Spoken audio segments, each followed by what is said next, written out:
네, 안녕하세요. 진서로입니다.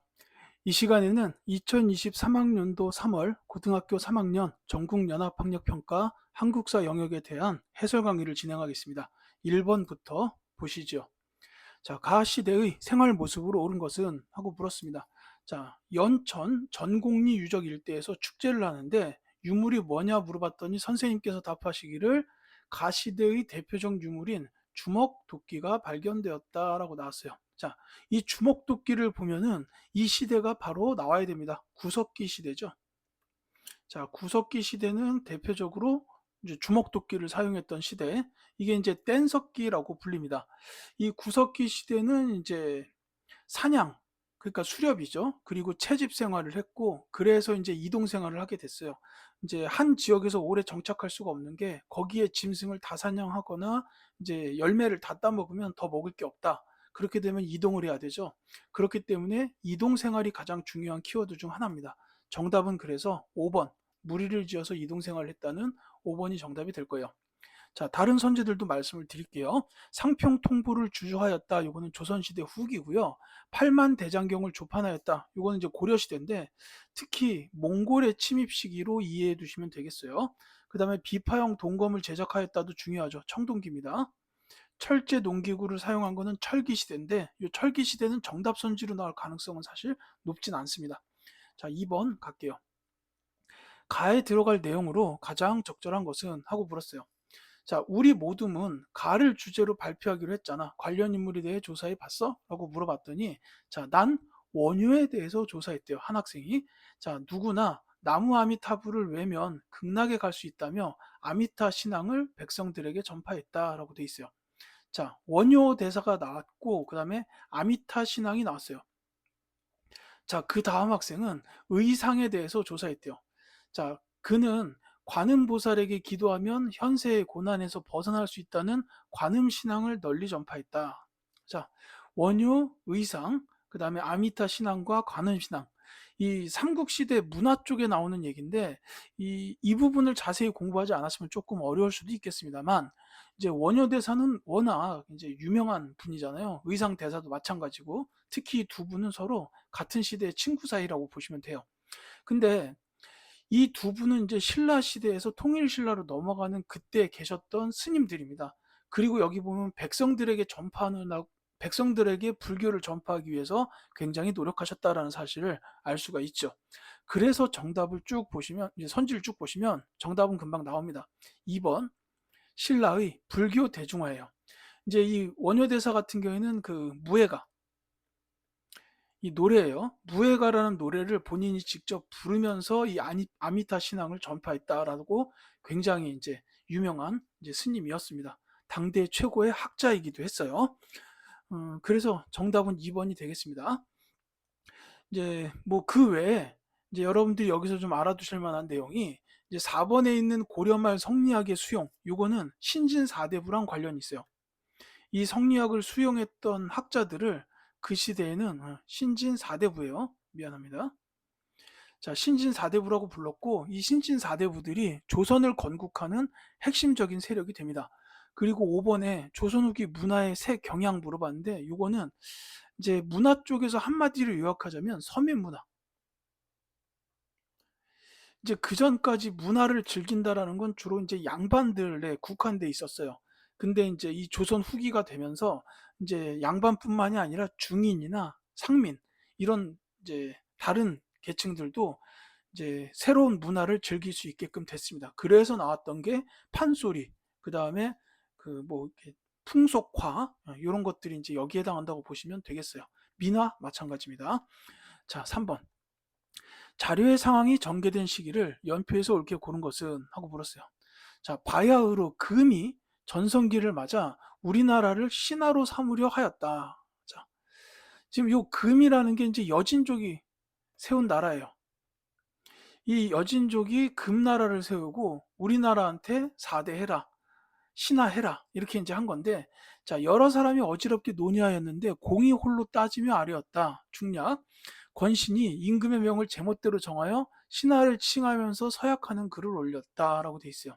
자, 그러니까 이거는 지금 금나라가 이제 우리나라를 신하로 삼으려고 한다라고 했는데 그걸 갖다가 그렇게 하십시오. 이제 그대의 나라를 왕으로 모시겠습니다. 뭐 이런 거잖아요, 지금. 자, 이 금나라가 등장한 시대를 이해하시면 답을 찾기가 편합니다.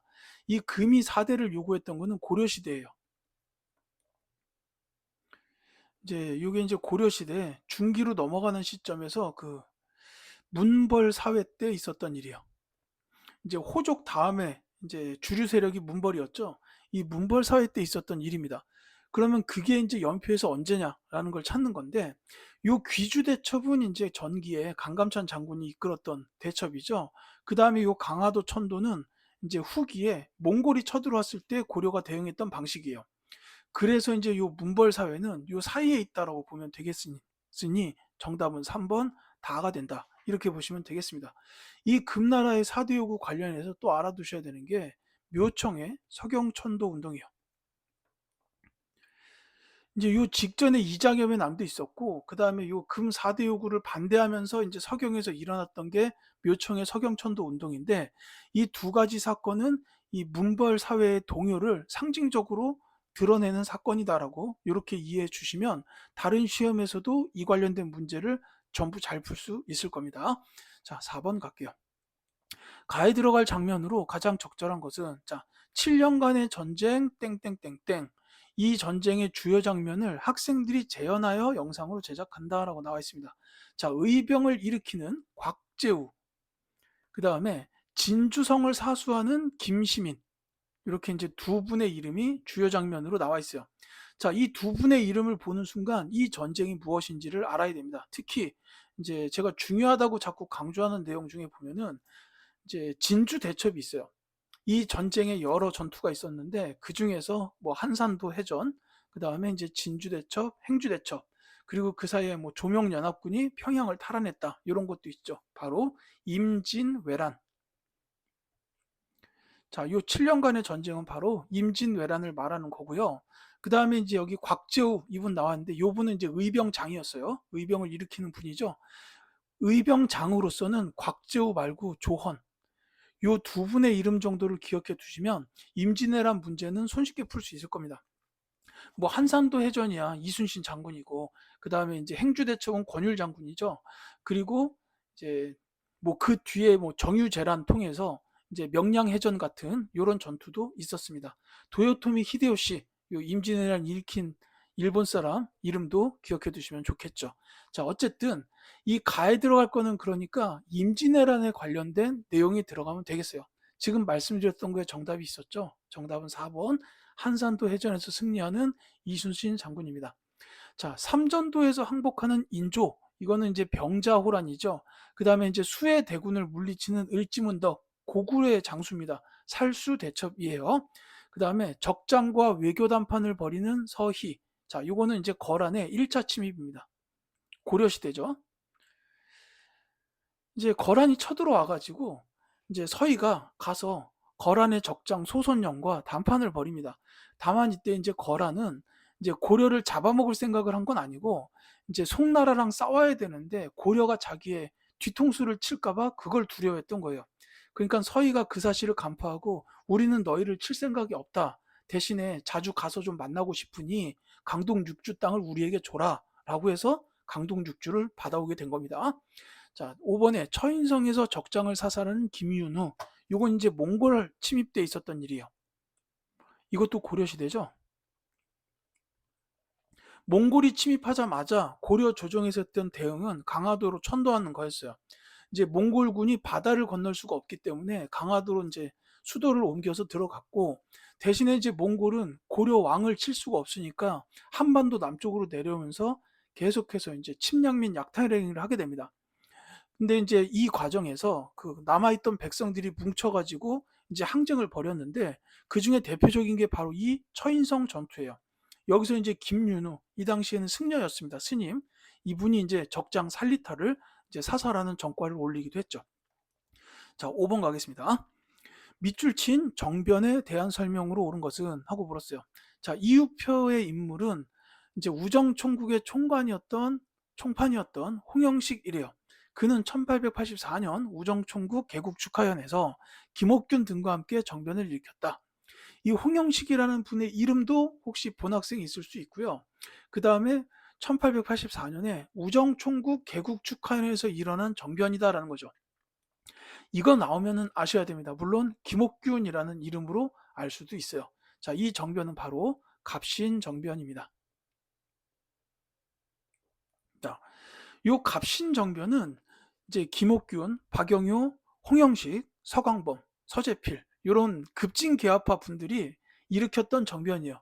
우리나라도 좀 빨리빨리 개혁을 하자라는 이제 뜻으로 일본하고 이제 합세해서 이제 일본의 도움을 받아서 정변을 일으켰는데, 다만 이제 이 당시 정부의 대응이 뭐였냐면 청나라에다 도움을 요청해서 이 정변 세력들을 이제 진압을 하게 돼요.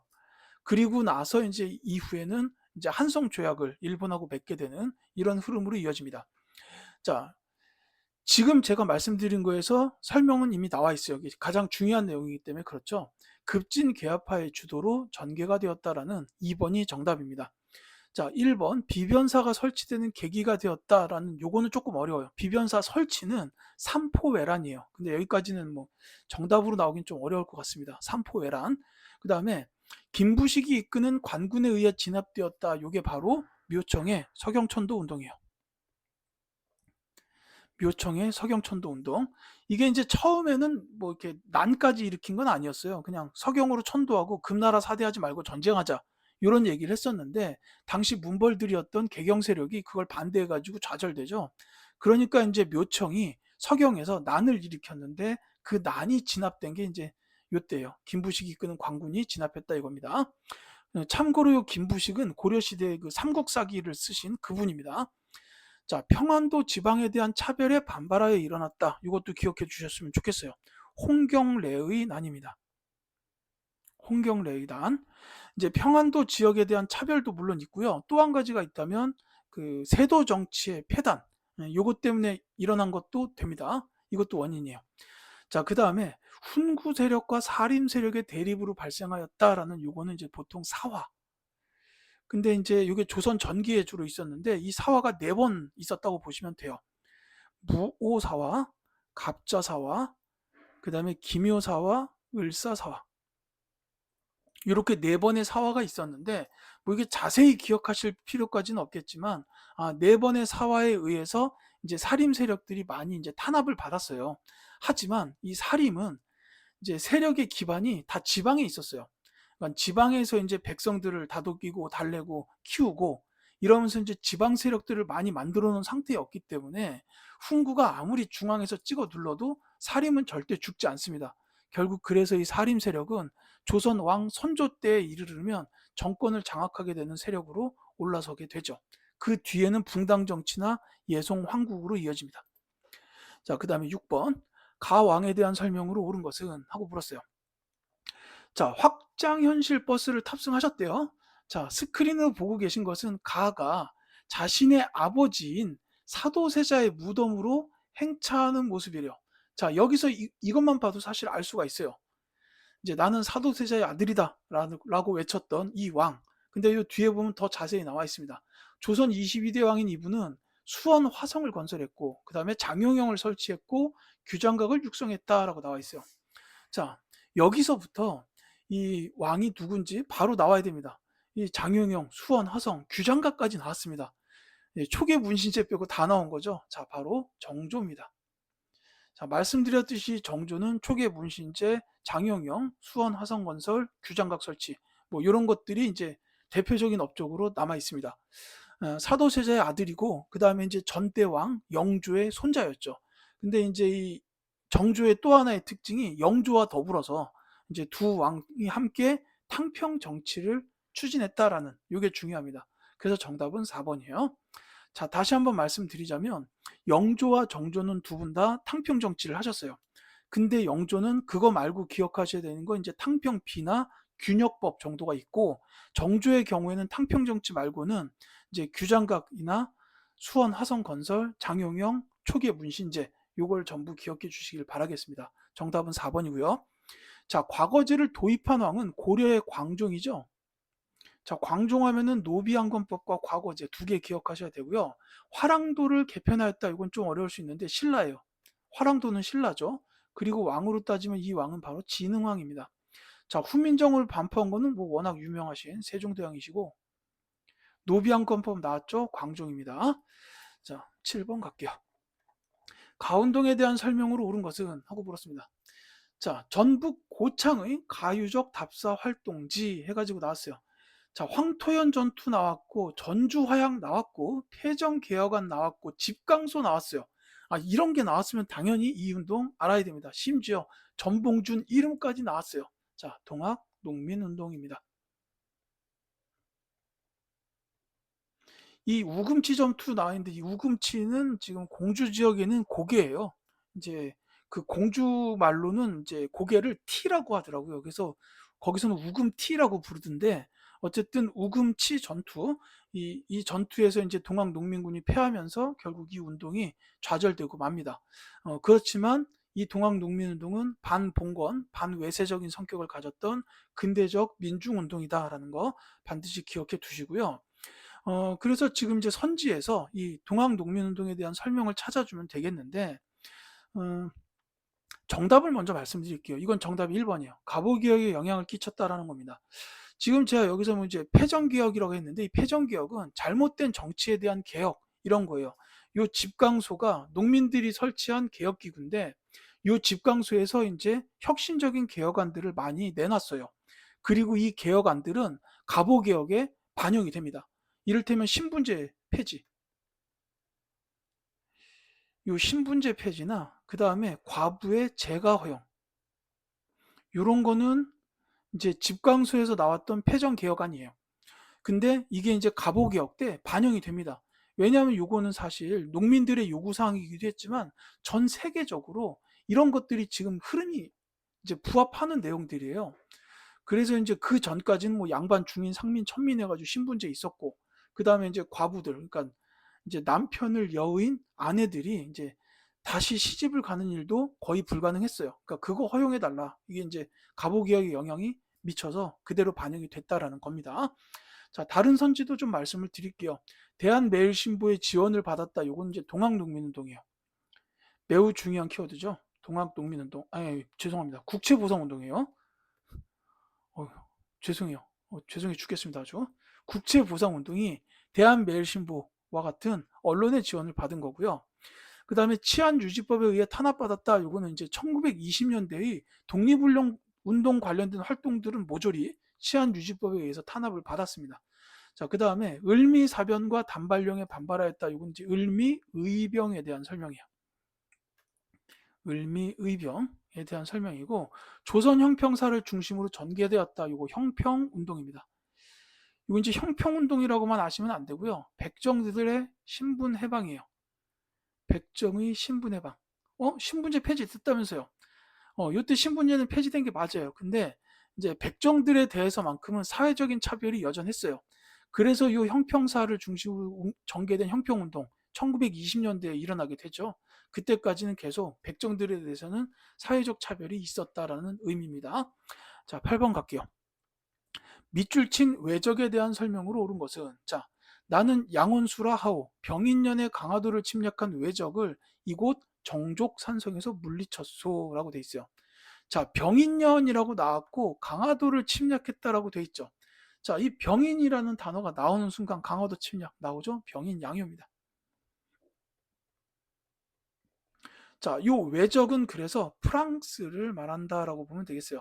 이 시기에 이제 강화도에 그 프랑스가 쳐들어온 게 병인 양요, 그 다음에 미국이 쳐들어온 게 신미 양요입니다.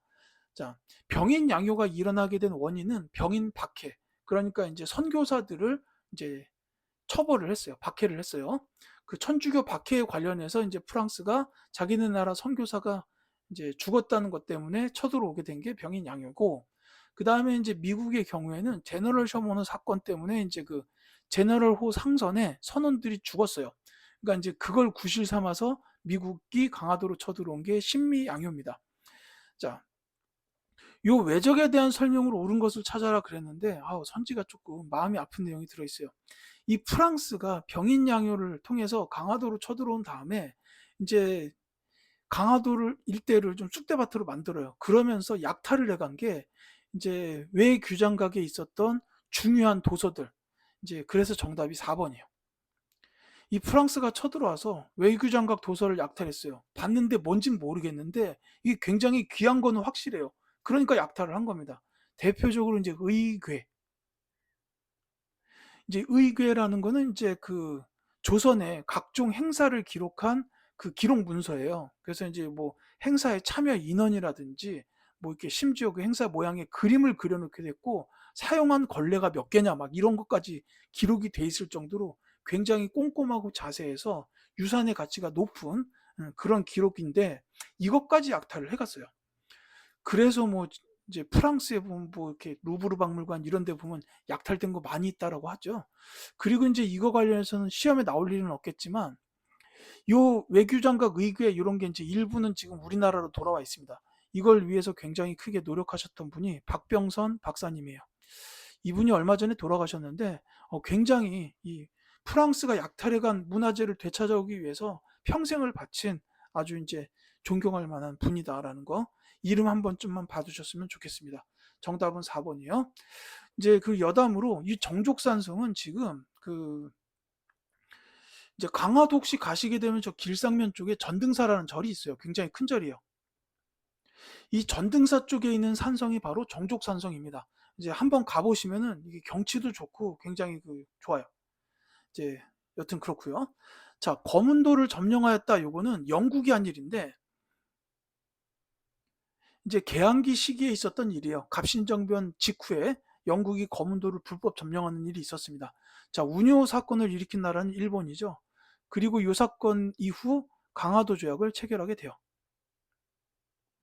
그 다음에 절영도 조차를 유고했다. 이거 러시아입니다. 이 러시아는 절영도 조차를 유고하는데 이게 독립협회가 저지를 하죠. 지금 얘기는 중요하기 때문에 적고 있는 겁니다. 자, 그 다음에 운산의 금광채굴권을 차지했다. 이거는 미국인데 뭐 기억해 두실 필요까지는 없어 보여. 자, 9번 갈게요. 자료의 상황이 전개된 시기에 볼 수 있는 모습으로 가장 적절한 것은 하고 물었습니다. 자, 짐은 여러 차례 사용하였으나 끝내 거절할 수 없어서 금년 10월 12일에 황구단에서 하늘과 땅의 제사를 지내고 황제의 자리에 올랐다. 대안이라 하고 광무원년으로 삼는다라고 나와 있어요. 자, 지금 이게 보니까는 황제가 되었다라는 거죠. 우리나라의 역사에서 황제의 나라가 됐던 거는 딱 한 번, 여기 나와 있는 바로 대한제국입니다. 자, 대한제국이 지금 수립되는 시기다라고 보면 되겠죠. 그래서 여기서 말하는 지금은 바로 대한제국의 첫 황제 고종입니다. 자, 이 시기에 볼 수 있는 모습으로 가장 적절한 것을 찾아라 라고 돼 있어요. 자, 이 대한제국 시기에 있었던 일들을 보자면은 뭐 이렇게 독립협회 활동이나 이런 것도 있었어요. 근데 이 독립협회의 경우에는 이제 독립신문하고 관련이 되기 때문에 이 정답이 1번. 독립신문을 읽는 지식인이 여기에 해당하는 정답이라고 볼 수 있겠습니다. 자, 원산 총파업에 참여하는 노동자. 이 원산 총파업은 1920년대 후반, 이제 정확히 말하면 29년이에요. 그러니까 일제강점기로 넘어가야 된다는 뜻이죠. 그 다음에 화백회의에 참여하는 진골 귀족 신라입니다. 자, 집현전에서 경전을 연구하는 관리는 세종대왕식이라고 보면 되겠죠. 집현전이니까. 그 다음에 별기군 교관을 공격하는 구식군인이라고 나왔어요. 자, 이거는 이모군란입니다. 자, 구식군인이 난을 일으켰다. 그게 바로 이모군란이라고 보시면 되겠죠. 자, 10번 선생님의 질문에 대한 학생의 답변으로 가장 적절한 것을 물었습니다. 자, 구백동화 무효에 관한 고시래요. 자, 백동화라는 단어가 나오면 사실 좀 이제 알아낼 수 있어야 됩니다. 이 백동화가 이제 대한제국 시기까지 있었던 화폐예요. 그러니까 우리나라의 화폐였어요. 화폐, 돈. 근데 이게 무효가 됐다라는 거죠. 이제 교환을 청구하여 손해를 당하지 않도록 조심하기 바람이라고 되어 있습니다. 자, 그러니까 이 백동화가 조만간 무효가 된다는 얘기죠. 왜 무효가 됐어요? 이게 바로 그 일본의 제1은행권으로 바꿔주는 그 메가타의 화폐 정리 사업 때문이에요. 그래서 정답이 5번입니다. 이 메가타는 재정고문이었어요. 재정고문. 일본이 이제 1차 한일협약을 통해서 고문 정치를 시작했는데 이때 고문이 두 사람이 있었어요. 재정 고문이었던 메가타, 그 다음에 외교 고문이었던 스티븐스가 있는데 이 메가타가 한 일이 화폐 정리 사업입니다. 그래서 이게 그 백동화를 일본 제일은행권으로 그러니까 아예 경제적인 그 권리 자체가 다 일본으로 넘어가는 상황이다라고 보시면 되겠죠. 자, 어쨌거나 이제 요 일로 인해서 우리나라의 그 민족 자본들은 아주 크게 타격을 입습니다. 이제 그런 일이 있었죠. 그래서 정답은 5번이고, 자, 암태도 소작 쟁의. 요거는 이제 1920년대 초반에 전라남도 신안 암태도에서 있었던 소작 쟁의예요. 그러니까 일종의 파업이란 얘기죠. 이때 지주들이 하도 그 소작료를 높게 걷어가서 착취를 하니까 소작 농민들이 우리 농사 못 짓겠습니다라고 이제 파업을 벌인 거예요. 그래서 이 쟁의가 이제 성공을 하면서 이제 농민들의 여건이 좀 개선이 됐었죠. 그 다음에 신군부 세력이 권력을 장악하였다. 요거는 이제 그 12.12 사태라고 보시면 돼요. 전두환 등 신군부 이제 권력을 장악했다는 거고, 경제개발 5개년 계획이 마련되었다. 요 마련된 거는 사실 박정희 정부 직전이고 본격적으로 추진된 게 박정희 정부라고 보시면 되겠어요. 미국의 원조로 300 산업이 발달하였다. 이거는 이승만 정부입니다. 자, 요 300 산업이라 하면 그 밀가루, 설탕, 면 이렇게 이제 세 개의 산업을 말해요. 그래서 요게 생산물들이 전부 하얗다 보니까 300 산업 이렇게 얘기를 합니다. 자, 11번 갈게요. 다음 자료를 활용한 탐구 활동으로 가장 적절한 것은 자, 취지서가 나왔습니다. 조선의 상품이 다른 상품보다 품질이나 가격 면에서 다소 불리하다 할지라도 민족 경제상 이익을 위해 우리 상품을 애호하며 구매하여야 할지라 라고 나와 있어요. 자, 이거 잘 보니까는 조선의 상품을 쓰자라는 겁니다. 이게 뭐냐면 그러니까 국산품 애용운동이죠. 이게 이제 그 일제강점기에 국산품 애용운동이 있었어요. 그걸 우리가 물산 장려운동이라고 부르는데 이게 이제 평양 지역에서 조만식 같은 분이 주도해서 시작된 운동입니다. 그 얘기가 여기 나와 있죠. 평양 임시사무소 조만식 등 70명 이렇게 나와 있어요. 그러니까 이거는 물산 장려운동에 대한 설명이다. 자, 평양 지역에서 시작된 국산품 애용운동 조만식 같은 분이 이끌었다. 정답은 5번이 되는 겁니다. 자, 노급 폐지의 목적을 파악한다. 이건 이제 신라시대, 통일신라시대의 신문왕 때 있었던 일이죠. 노급 폐지의 목적은 뭐였냐면은 이제 당시 귀족들이 이제 그 백성들의 땅에서 세금을 거둘 수 있는 권리를 갖고 있었는데 그건 이제 월급이었어요. 근데 그 세금을 거둘 수 있는 권리뿐만이 아니라 그 백성들의 노동력까지 사용할 수 있는 권리가 있었어요. 이 노급은 그 두 가지 권리를 전부 포함하고 있었는데 노급을 폐지함으로써 노동력 사용 권리를 없애버린 거예요. 이걸 왜 없앴냐면은 이 노동력을 갖다가 그 귀족 마음대로 군사훈련을 시켜서 군사로 만들 수도 있으니까 왕 입장에선 그게 절대 좋지가 않죠. 그러니까 이거는 귀족 세력 약화 및 왕권 강화를 위한 대책이었다라고 보시면 되겠습니다. 통일신라 초기다 보니까 아무래도 왕권이 굉장히 강했죠. 그리고 신문왕은 김춘추의 손자입니다. 그렇기 때문에 엄청난 권한을 갖고 있었을 거예요. 자, 새마을운동의 영향을 분석한다. 새마을운동은 박정희 정부에 있었죠. 그리고 요거는 이제 그 경제 개발의 일환으로 추진됐던 운동입니다. 자, 대동법 실시의 배경을 살펴본다. 요 대동법 실시는 그 박납의 폐단을 없애기 위해서 시행됐던 거예요. 그러니까 지방 특산물을 세금으로 납부하다 보니까 박납업자들의 폐단이 너무 심했어요.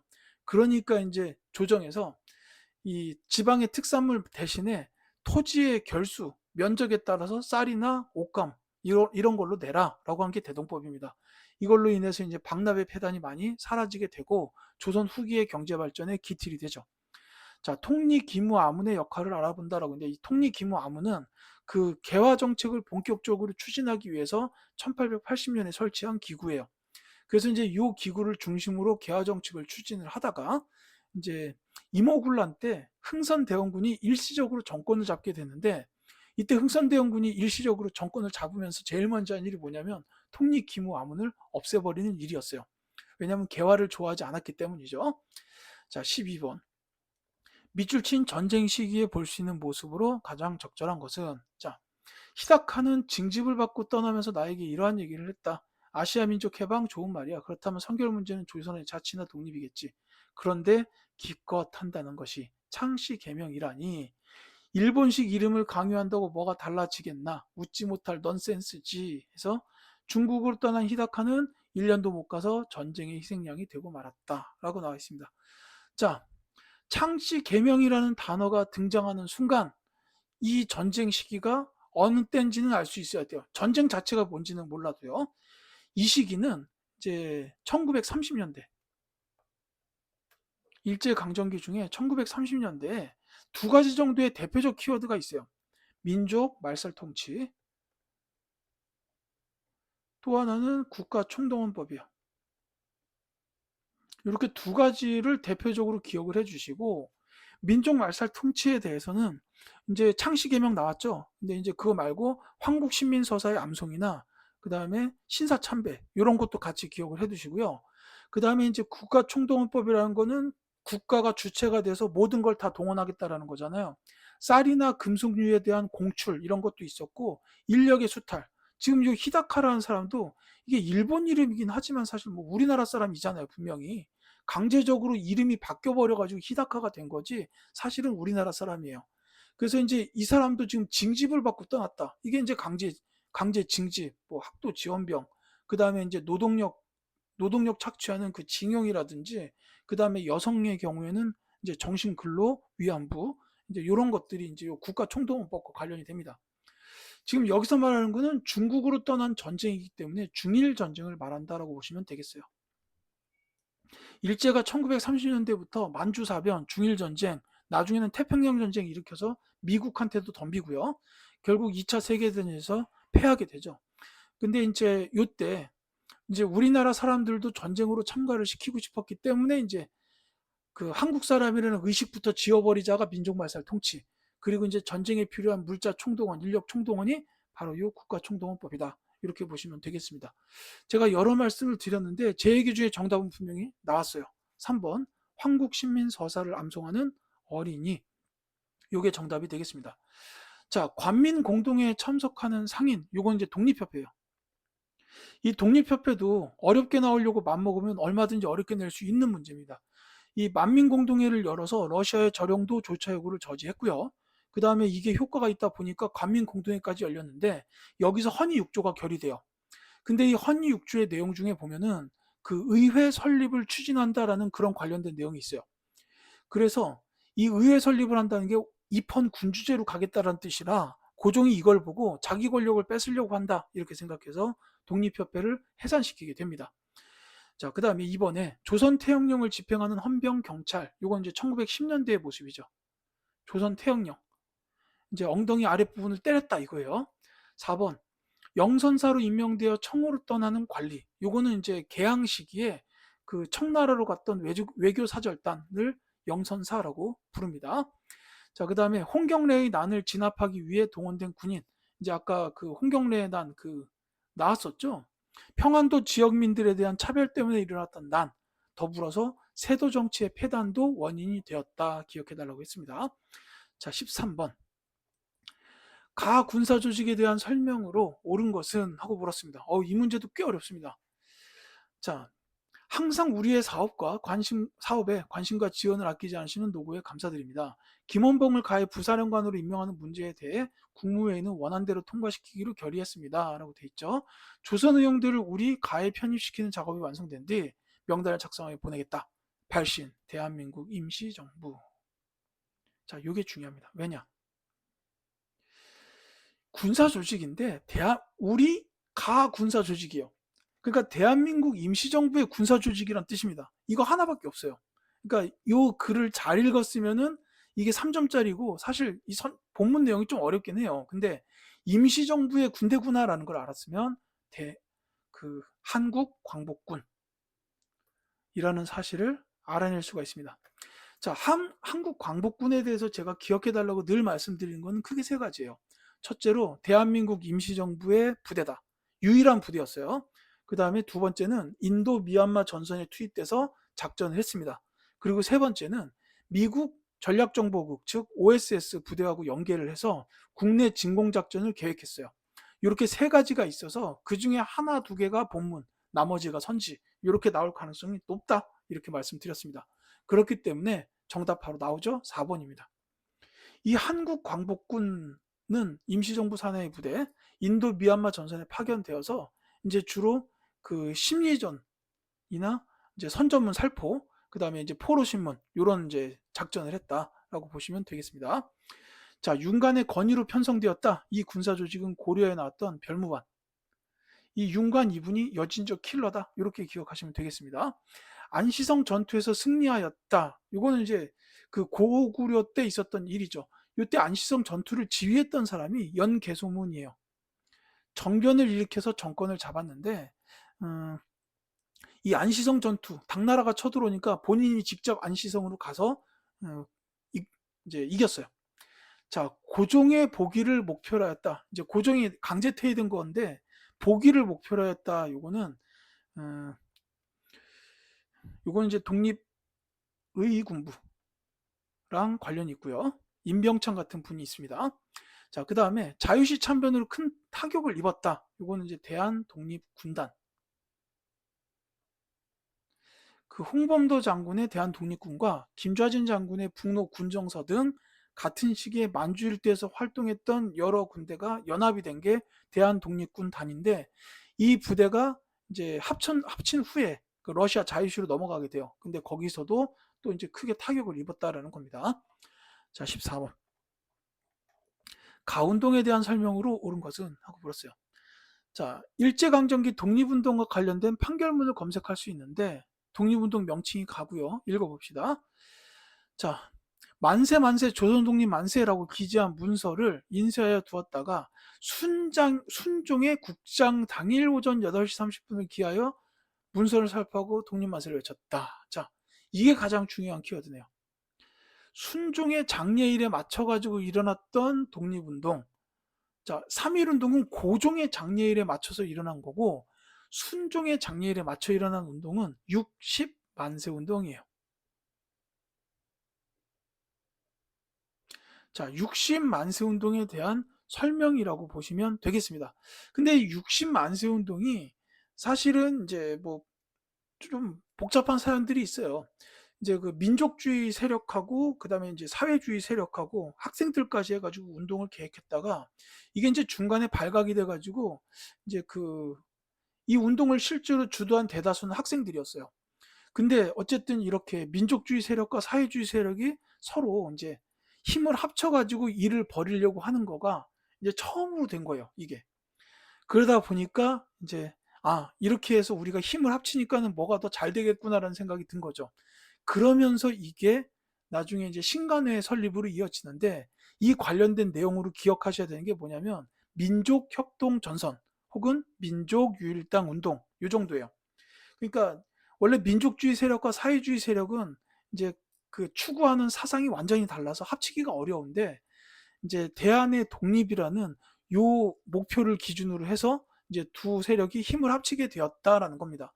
그래서 이게 정답이 민족협동전선의 토대를 마련하였다라는 거예요.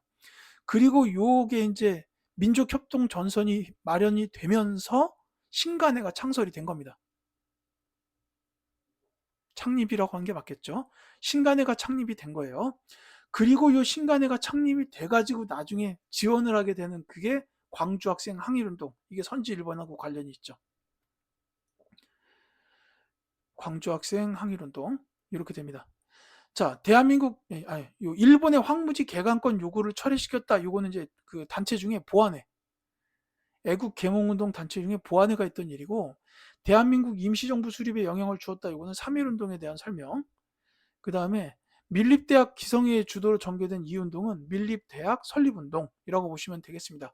우리나라의 민족대학을 가지자라는 그런 뜻으로 1920년대 초에 전개됐던 운동입니다.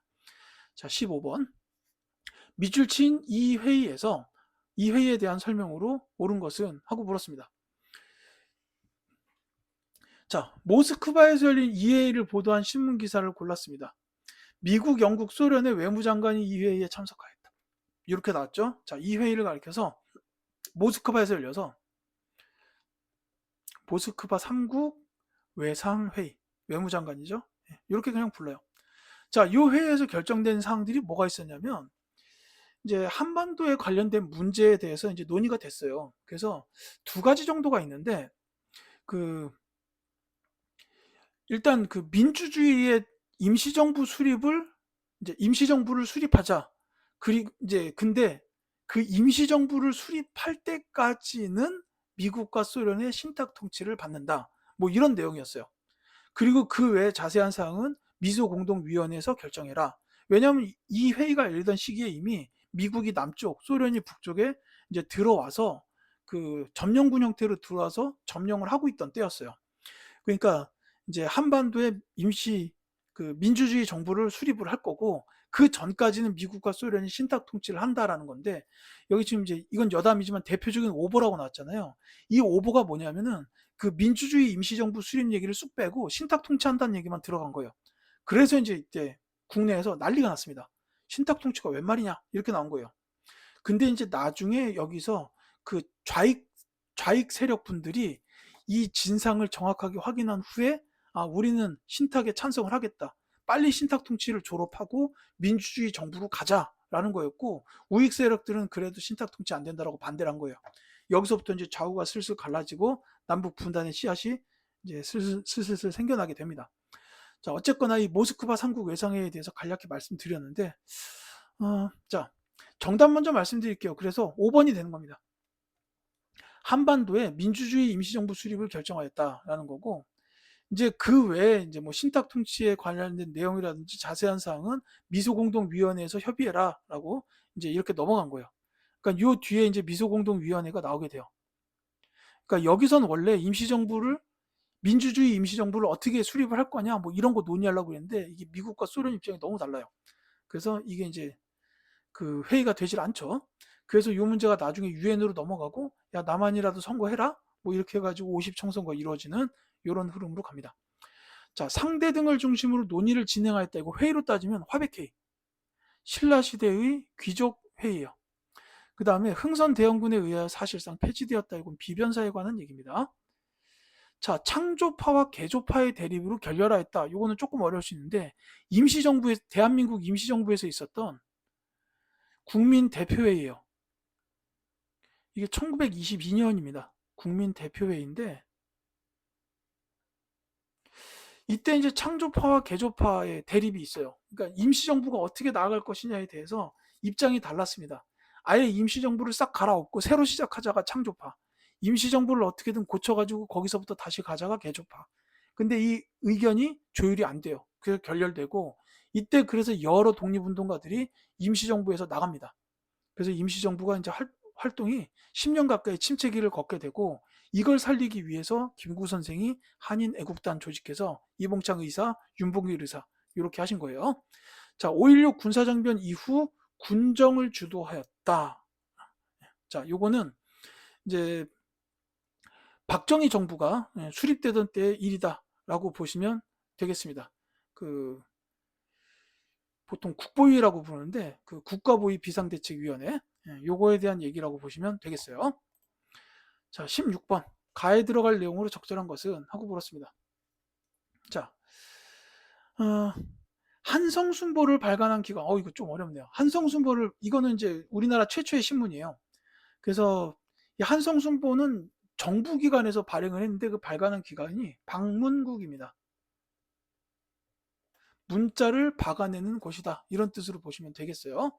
그 다음에 그 교조 신원을 요구하는 집회가 열린 충청도의 한 지역이라고 되어 있어요. 자, 교조 신원운동과 관련된 집회는 충청북도 보은에서 있었습니다. 그러니까 여기가 보은이에요. 자, 그러면 기억의 세로가 나오죠. 박은식이라는 분의 이름이 나왔습니다. 자, 박은식 하면은 민족주의 역사학자 중 한 분이에요. 와, 근데 이게 선지 없어요. 자, 이 박은식 선생은 민족주의 역사학자의 한 분으로서 대표적인 저서로 두 가지 정도가 있습니다. 한국 통사 그리고 한국 독립운동 지혈사. 이게 통자가 고통을 뜻하는 통이에요. 그리고 한국 독립운동 지혈사의 혈도 피를 뜻하는 혈입니다. 그러니까 이분은 주로 고통스럽고 아픈 역사를 많이 쓰신 분이에요. 정답은 1번입니다. 자, 이게 이 두 가지 사실을 알아야 풀 수 있기 때문에 저는 이게 3점이 맞을 것 같은데 그렇지 않나 봐요. 어쨌든 이제 요 말풀이는 이와 같이 되겠고 지금 기억에 들어갈 거는 그러니까 이제 한국 통사, 한국 독립운동 지혈사를 이제 저술하신 분, 민족주의 역사학자 박은식 선생입니다. 이토 히로부미를 처단한 인물 안중근 의사죠. 자, 조선 책략을 국내에 소개한 인물, 이거 기억할 필요가 있을까 모르겠는데 김홍집입니다. 이때 이제 그 일본의 수신사로 갔던 외교관 김홍집이 이제 조선 책략이라는 책을 들여와요. 그래서 이제 미국과 수교해야 됩니다. 이렇게 건의를 올립니다. 그러면서 조미소 통상 조약이 맺어지게 되죠. 자, 대한광복회 총사령을 역임한 인물 지청천 장군입니다. 이제 한국광복군의 총사령관 이렇게 되는 거예요. 자, 그다음에 김구와 함께 남북 협상을 추진한 인물 김규식입니다. 아, 이게 대단하신 분이에요. 이제 임시정부에서 김구 선생이 주석이었을 때 요 김규식 선생은 부주석이었습니다. 그것도 있고 그 한참 전에 그 1919년이었을 거예요. 18년인지 어우 참 연대가 기억이 안 나는데 신한청년당에 계셨던 분이에요. 파리 강화회의에 이제 그 대표로 파견되셨던 분이기도 합니다. 요 김규식 선생. 그리고 이제 그 독립 후에는 좌우합작 운동하셨고 남북 협상하셨고 1950년에 돌아가셨습니다. 자, 17번. 밑줄 친 이 전쟁 중에 있었던 사실로 옳은 것은 하고 물었어요. 자, 현 교수는 한국 해병대에서 미 10군단으로 갔습니다. 군단장 고향이 현 교수가 공부한 곳인 버지니아였기 때문인데, 자, 얼마 되지 않아 중국이 이 전쟁에 뛰어들면서 미군이 후퇴했습니다. 이렇게 나왔고, 자, 흥남 철수 작전에서 피난민을 도운 건 누군가는 해야 될 일이기 때문이었다라고 돼 있죠. 자, 이 전쟁 자체는 어렵지가 않은데 이 내용이 좀 어려운 부분이 주어지긴 했네요. 하지만 자, 한국 해병대에서 미국으로 갔고 중국이 전쟁에 뛰어들면서 미군이 후퇴했다. 흥남 철수가 뭔지를 알고 있다면 훨씬 더 쉽게 나올 겁니다. 요거는 6.25 전쟁을 뜻해요. 이제 미국 등 유엔군이 이제 우리나라에 참전을 했던 게 바로 6.25 전쟁이죠. 그래서 이제 압록강 라인까지 올라갔다가 중국군이 들어오면서 다시 후퇴. 그랬다가 이제 38도선 위아래로 공방하다가 53년에 휴전을 맺었던 이 전쟁이 6.25 전쟁이라고 보시면 되겠습니다.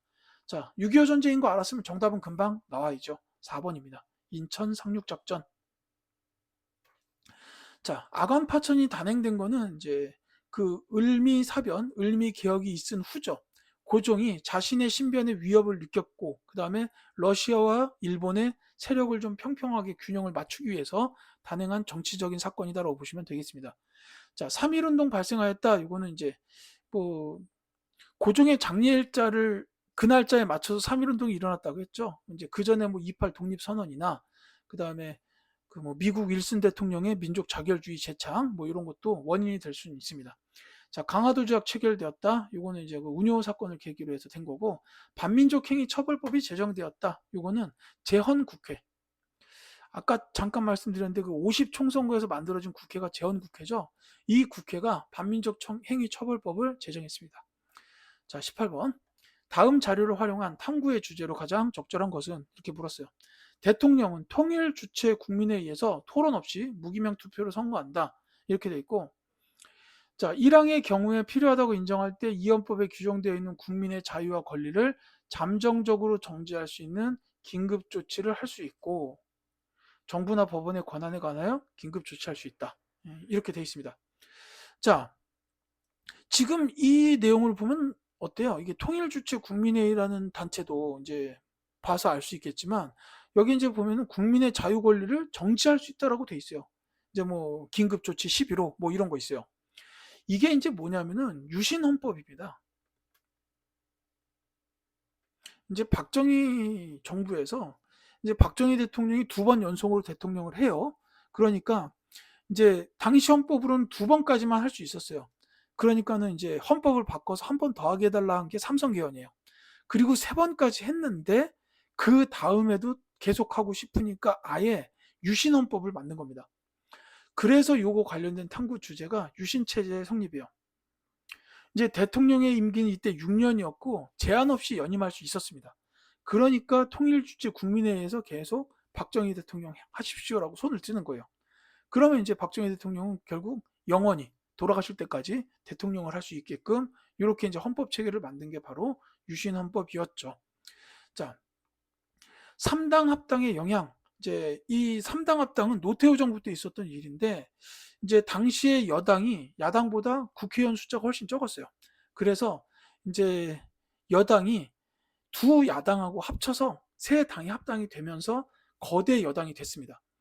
이제 요 영향으로 이제 그때 이제 제2야당의 대표였던 김영삼 요 분이 이 여당으로 들어오면서 그 여당의 대표가 돼요. 그래서 그 다음 선거에서 당선이 됩니다. 그러니까 노태우 정부 다음에가 김영삼 정부가 되는 이런 흐름으로 이어지게 된 거예요.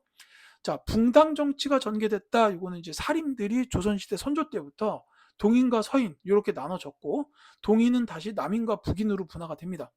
이러면서 이제 그 뭐 남인, 북인, 서인 요 붕당들이 이제 붕당 정치를 한 거예요. 이제 나중에 가면 이게 뭐 예송, 황국 이렇게 되면서 서로 붕당끼리 대립하고 그 다음에 이제 그게 워낙 심해지다 보니까 영조와 종조는 탕평 정치 이렇게 이어진 거죠. 자, 북학파의 실학사상, 이 북학파라는 거는 이제 청나라를 배워야 된다라고 생각을 했던 이제 그런 분들이에요. 이제 실학, 이게 대표적인 거죠. 자, 좌우합작위원회, 아까 제가 잠깐 말씀드렸는데, 이제 이 김규식 선생이 좌우합작위원회에서 활동하셨습니다. 자, 19번. 자료의 선언이 발표된 배경으로 가장 적절한 것은, 자, 여야 합의하에 조석희 대통령 직선제 개헌을 하고, 새 헌법에 의한 대통령 선거를 통해 평화적 정부 이양을 실현토록 해야 하겠습니다. 라고 나왔습니다. 자, 민주정의당 대통령 후보와 당대표 위원직을 포함한 모든 공직에서 사퇴할 것임을 아울러 분명히 밝혀두는 바입니다. 자, 대통령 직선제 개헌을 하겠다라고 이제 나와 있는데 이 배경이죠. 그러니까 이게 지금 대통령 직선제 개헌의 배경이에요. 이게 바로 뭐냐면은 6월 민주항쟁입니다. 1번이에요. 이게 이제 영화 1987, 6월 민주항쟁이 1987년에 있었고 이게 이제 우리나라 영화 1987로 나와 있죠. 이때 6월 민주항쟁이 되면서 이제 대통령 직선제 개헌을 하겠습니다라고 이 노태우 당시 여당 대표가 약속을 한 게 6.29 선언이에요. 지금 여기 나온 본문이 6.29 선언문 일부입니다. 이렇게 이제 알아두시면 되겠어요. 그리고 이제 이때 이제 약속한 대로 대통령 직선제 개헌하고요. 그 다음에 이제 대통령을 직선으로 뽑았는데 노태우가 대통령이 됐죠. 자, 그 다음에 금융실명제가 전면적으로 실시되었다. 요건 이제 김영삼 정부 때 있었던 중요한 사건입니다. 김영삼 정부. 그 다음에 남북한 유엔 동시가입. 이제 또 하나는 이제 남북한이 유엔에 동시 가입했다. 그 다음에 남북 기본합의서를 채택했다. 요거는 노태우 정부예요. 그 다음에 나머지 두 개는 중요하진 않은데 옛 조선총독부 건물이 철거되었다. 이거는 이제 김영삼 정부에서 역사 바로 세우기의 일환으로 이제 철거한 거예요. 그리고 한미 자유무역 협정이 체결되었다. 이 자유무역 협정은 이제 우리가 보통 FTA라고 부르죠. 이제 아직까지 이게 정답 선지가 될 가능성은 높지 않습니다. 왜냐하면 이게 노무현 정부인데 이제 한국과 칠레의 자유무역 협정은 김대중 정부, 그 다음에 한국과 미국의 자유무역 협정은 노무현 정부예요. 근데 이건 아직까지는 뭐 정답 선지로 나올 가능성은 높지 않다고 생각됩니다. 자, 20번. 밑줄 친 대통령의 활동으로 오른 것은, 자, 국제통화기금 지원자금 상환기념 만찬에서 대통령은 우리 국민이 발벗고 나선 덕분에 IMF를 완전히 졸업하게 되었다. 자, 이렇게 했고, 이제 이들의 노고를 치하했죠. 그래서 이제 조기 상환 완료는 97년 말에 위기 상태 극복, 금융부문 강화를 증명하는 것이다. 이렇게 이제 된다라고 나와 있었습니다. 자, 이 IMF 국제통화기금의 긴급 자금 지원이 김영삼 정부 때 있었어요. 그 정부 말기 때. 그 진짜로 이때는 국가 부도 사태가 터졌어요. 정말 말 그대로 국가 부도 상황이었어요. 이것도 영화로 아마 나왔을 거예요. 저기 뭐 김혜수 씨나 유한 씨 같은 배우가 출연했던 영화가 있어요. 근데 어쨌거나 이게 이제 김영삼 정부 말기에 있었고 지금 이게 이제 다른 외국에서는 그거 뭐 2, 30년은 걸릴 거다라고 얘기했지만 우리나라는 단 5년 만에 그러니까 바로 다음 정부에서 극복을 했습니다. 이게 이제 그러니까 이 대통령이 김대중 대통령이에요. 김대중 대통령, 김대중 정부에서 외환위기 극복을 완료합니다. 그러니까 이건 이제 김대중 정부에서 있었던 활동으로 찾아주면 답이 나오겠죠. 정답 찾기는 어렵지 않습니다. 김대중 정부라는 사실을 알았으면 정답은 5번. 최초로 북한 정상과 회담하였다. 그러니까 이거는 이제 1차 남북 정상회담. 김정일하고 평양에서 만났죠. 그 다음에 6.15 남북 공동선언을 6.15 글씨가 안 써지네요. 6.15 남북 공동선언을 채택했다. 이 정도를 기억하시면 되겠어요. 자, 균역법을 실시했다. 영조. 그 다음에 척화비를 건립할 때 흥선대원군 때 있었던 일이에요. 6.3 시위를 진압하였다. 요 6.3 시위는 그 한일협정에 반대해서 일어났던 시위예요. 예, 박정희 정부 초기에 있었던 일로 보시면 되겠습니다. 3.15 부정선거를 자행한 건 이승만 정부 때다. 이렇게 보시면 되겠죠. 자, 이렇게 해서 2023학년도 3월 고등학교 3학년 전국연합학력평가 한국사 영역에 대한 해설 강의를 모두 마치겠습니다. 이게 중요한 내용들이 워낙 많다 보니까 해설 강의가 상당히 길어졌죠. 근데 이 강의 잘 들으시면 다른 시험 준비에도 아마 큰 도움이 될 거라고 확신을 합니다. 자, 강의는 이것으로 마칠게요. 감사합니다.